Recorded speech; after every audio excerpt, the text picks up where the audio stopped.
We're here in Amsterdam, Bitcoin Magazine NL, and we're here with the Huobi Sibit, I pronounce it in Chinese. And could you please introduce yourself? My name is Charlie Kai, Chief Strategy Officer of the Huobi Group. Huobi is like the fourth largest exchange in the world, isn't it? And you grow very fast. Yeah, actually it's the third largest, not the fourth largest. We're growing very fast. If you look at the ranking, we are constantly ranking in the top 3. Yeah, we're growing very, very fast. That's the impression to everyone. And indeed, we're not only growing very fast in the volumes wise, we're actually expanding to a lot of business. True. Well, what is actually the secret of your growth strategy? I mean, maybe you can tell something about the growth strategy in general. Our strategy is like two dimensions. First is going wide. Wide means that we're expanding to every main countries globally. Like we expanded to US, we will launch our service next month, beginning of next month in US. We're launching our service in Australia next month.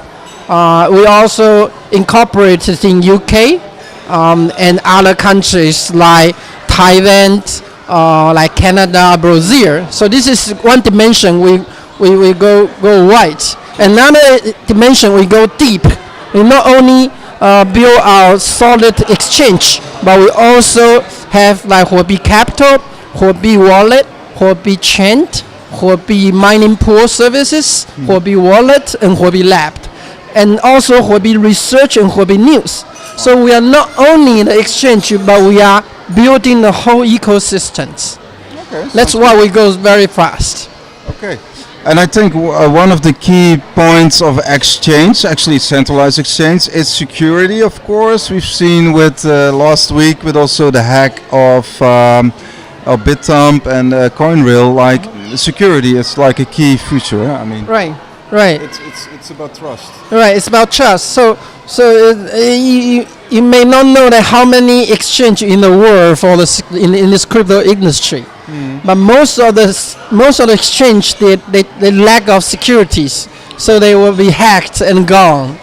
But as a Huobi has been in this business for 5 years, we have improved. It's a very secure and safe business. That's one thing. And second thing is,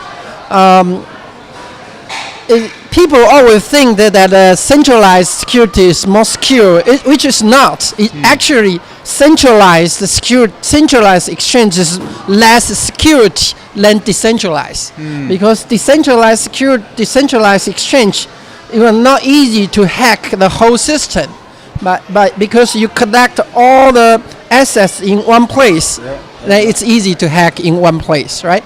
So does UB has some decentralized specifics, some decentralized characteristics, or it's fully centralized, isn't it? I mean, at the moment. At the moment, most of the volumes comes from the centralized exchange.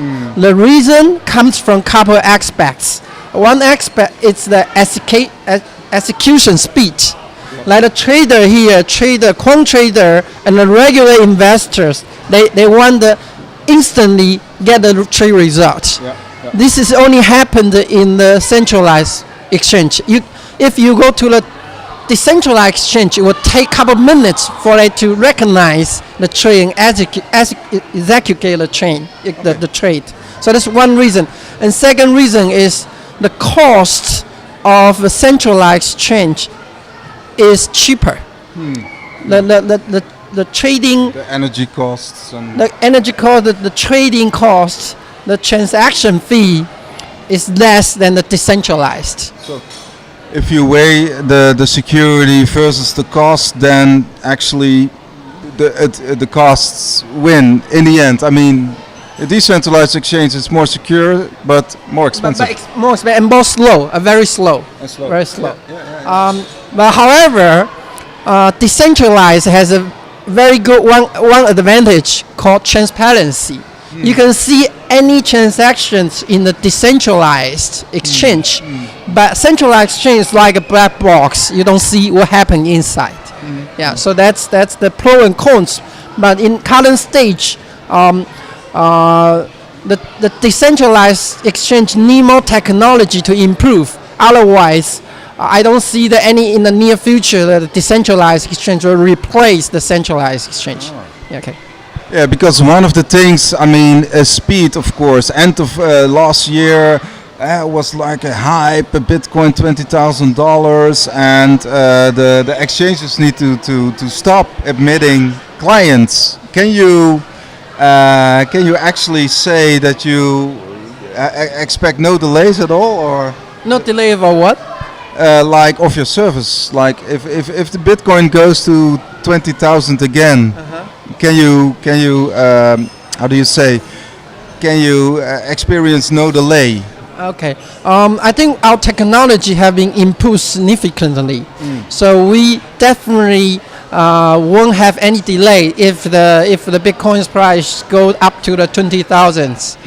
That's no problem for us right now, because we have other coins like HT token, the tokens we have, Huobi token. The actual trading volumes is actually double or triple than Bitcoin volumes. We don't have any issue with that. And we have more than 100 coin tokens traded in our platform. So it's not a problem in terms of the volume wise. We don't have any delays on that. Yeah. And I think for the European investor and trader, it's very important that he can trade with euro. Will that be a future in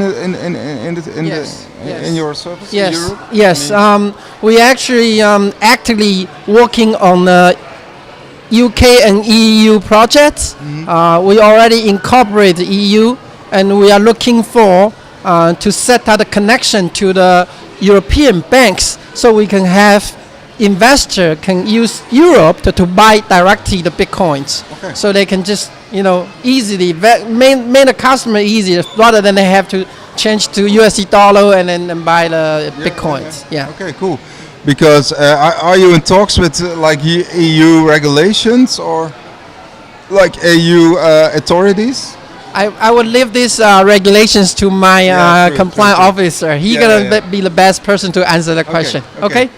And actually for the US, what are your ambitions actually with Europe and with US? What kind of user base do you want to reach? In the US? It's a big country. Yeah, it's a big country. I think the top 5 markets I think would be so far is China, Korea, Japan, US, and EU, including UK together. So in the US, our target clients will be the wealthy investor. They want to try something new. They want to allocate their assets to allocate certain portion of the assets into the digital currencies. Yes.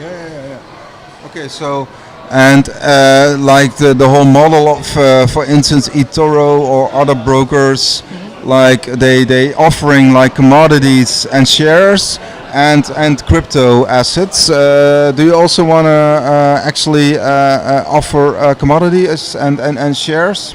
Commodity? Yeah, like commodities and equities.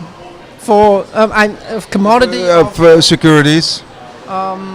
Like a normal. Like normal securities or commodities combined with crypto assets. No, we Huobi currently don't have that plan. We will focus only on the digital assets.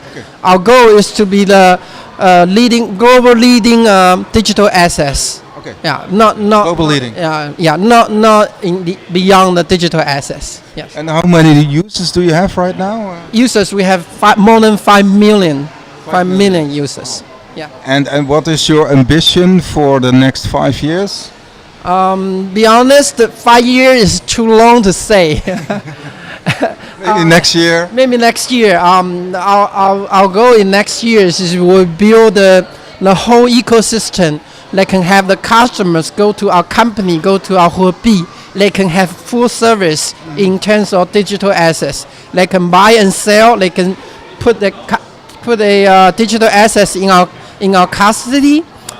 They can go to the mining. They can see the research. They can get the news. They can do a lot of things with the digital asset, but only just go to our company. They can get all the assets.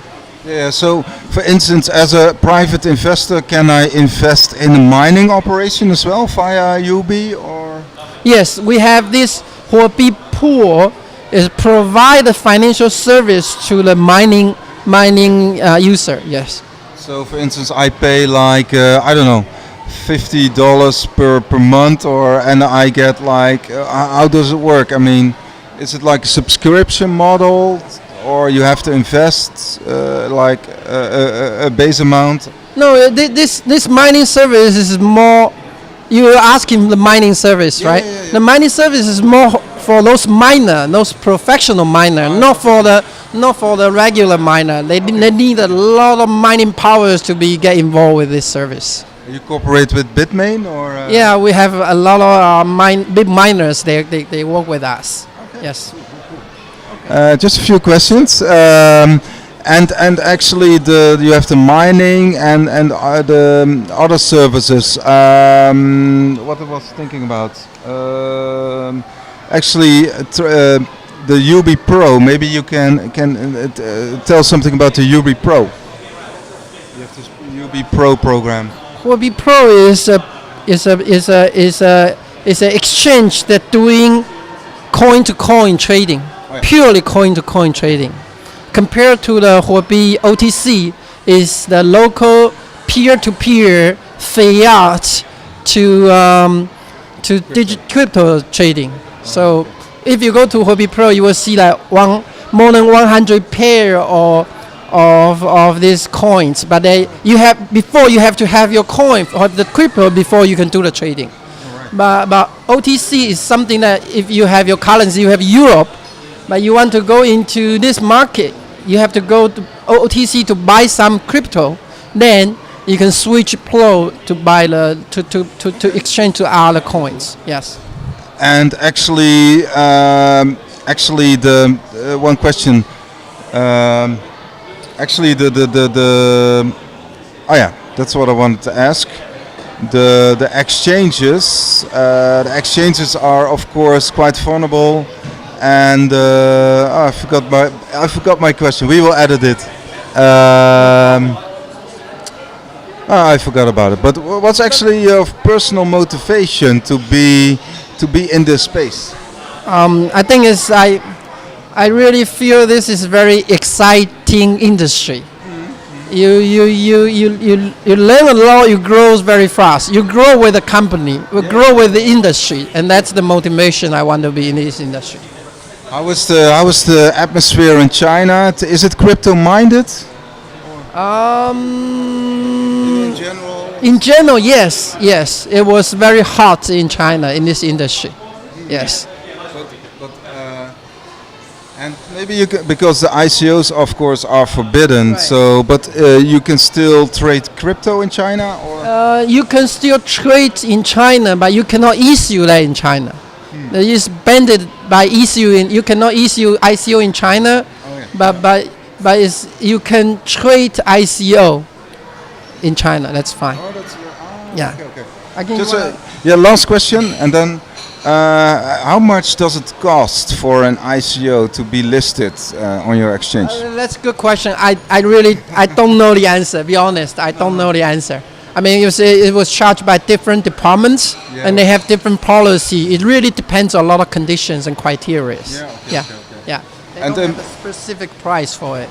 And do you have the last question? Do you have actually? Can you say something about a crypto coin that will be listed in the next week or month?